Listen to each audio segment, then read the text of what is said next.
Hai, saya Tezar. Dalam beberapa waktu ke depan kita akan belajar bersama. Sudah siap belajar? Let's go!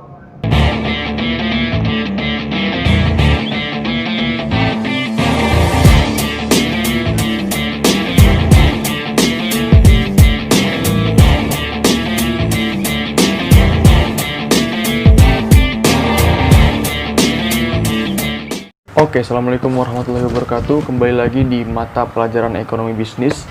Pada hari ini kita akan membahas lagi tentang kelangkaan dan masalah pokok ekonomi yang minggu lalu kita sudah bahas, yang mana lebih tepatnya kita membahas tentang kebutuhan manusia. Nah, pada hari ini kita akan membahas tentang kelangkaan sumber daya ekonomi. Nah, apa sih pengertian kelangkaan itu? Kelangkaan adalah suatu kondisi terbatasnya sumber daya ekonomi yang tersedia, sementara manusia tidak memiliki kemampuan yang cukup untuk mengolahnya demi kebutuhan yang tidak terbatas. Jadi, simpelnya adalah kelangkaan ketika jumlah manusia itu lebih tinggi daripada jumlah sumber daya yang ada, gitu. Kayak misalkan saya buat analogi berupa angka, misalkan sumber daya ekonomi yang tersedia di bumi ini mungkin cuma 10, misalkan cuma ada 10 sumber daya yang tersedia, sedangkan jumlah manusia yang ada itu sebanyak ada 100 orang. Nah, maka dalam kondisi seperti ini akan terjadi yang disebut dengan kelangkaan, seperti itu. Nah, selanjutnya kita akan membahas tentang faktor penyebab kelangkaan. Faktor penyebab kelangkaan itu ada 6. Yang pertama, keterbatasan sumber daya yang tadi saya katakan. Sumber daya ini adalah sesuatu yang sangat penting untuk manusia tentunya. Makanya ketika sumber daya yang tersedia ini terbatas dengan jumlah manusia yang tinggi, maka manusia tidak akan bisa menjalankan kehidupannya dengan baik karena sumber daya yang tersedia adalah sangat terbatas, gitu. Sehingga terjadilah sebuah kelangkaan.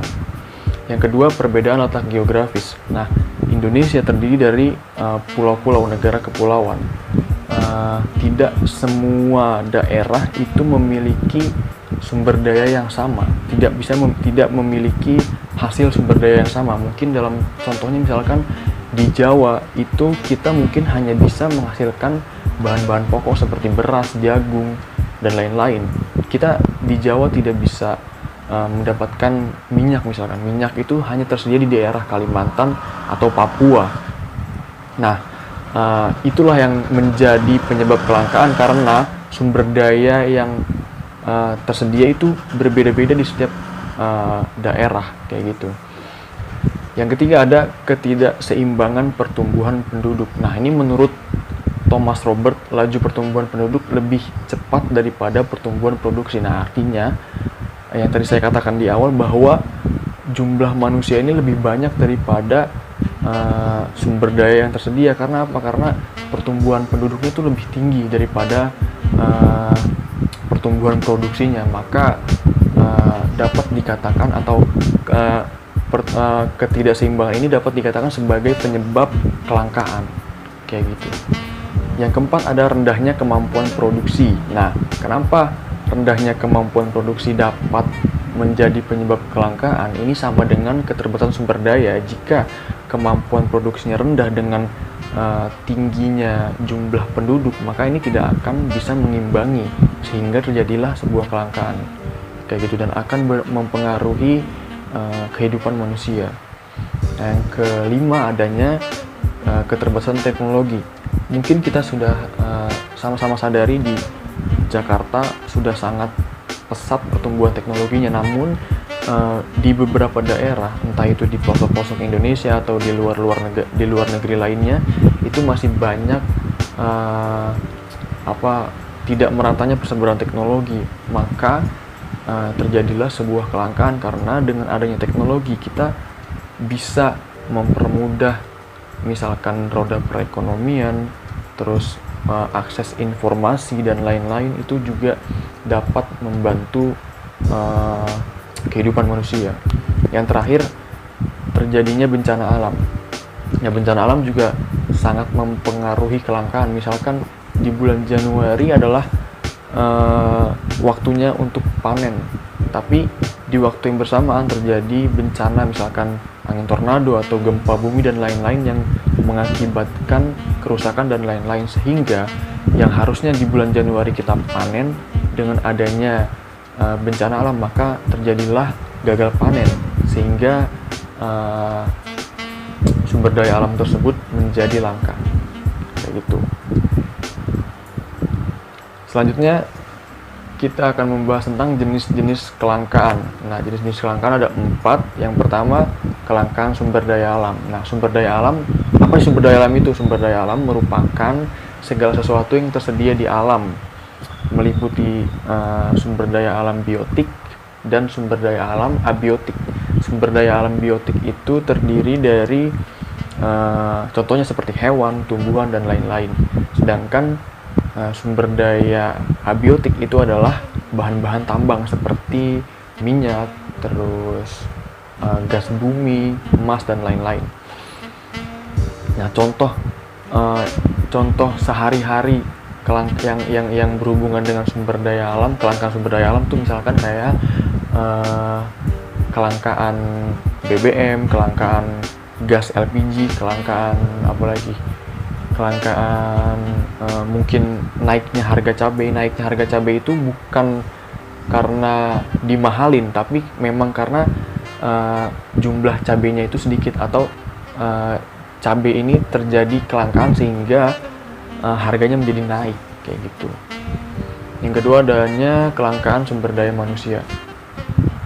Nah, maksud dari kelangkaan sumber daya manusia ini bukan jumlah manusianya sedikit sehingga menjadi langka, bukan. Tapi yang membuat sumber daya manusia ini menjadi langka adalah kemampuan atau kualitas dari manusia itu sendiri untuk mengolah sumber daya yang tersedia. Nah, kenapa di Indonesia banyak pengangguran? Karena mereka tidak memiliki kemampuan, mereka tidak mempunyai kualitas, atau mungkin juga minim kreativitas, sehingga mereka tidak bisa mengolah atau menciptakan sesuatu. Nah, yang ketiga ada sumber daya modal.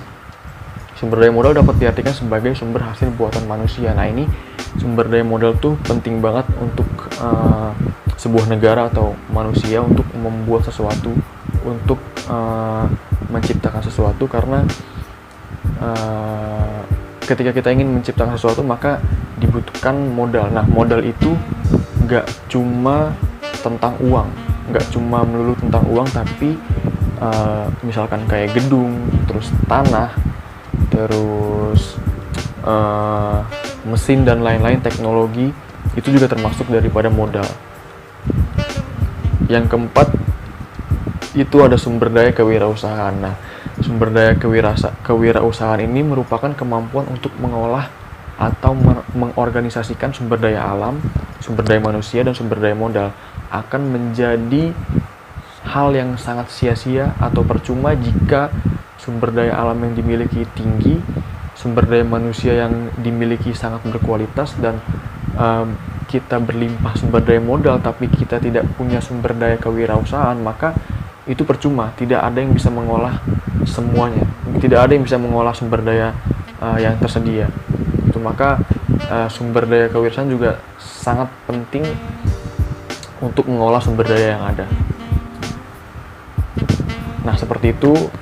Mungkin sekian untuk pertemuan pada hari ini. Jika ada yang ingin ditanyakan, silahkan boleh komen, atau boleh PC saya di WhatsApp, atau mungkin komen di Google Classroom juga boleh, nggak apa-apa, atau komen di grup WhatsApp juga boleh. Nah, sekian, sampai bertemu di pertemuan berikutnya. See you, bye.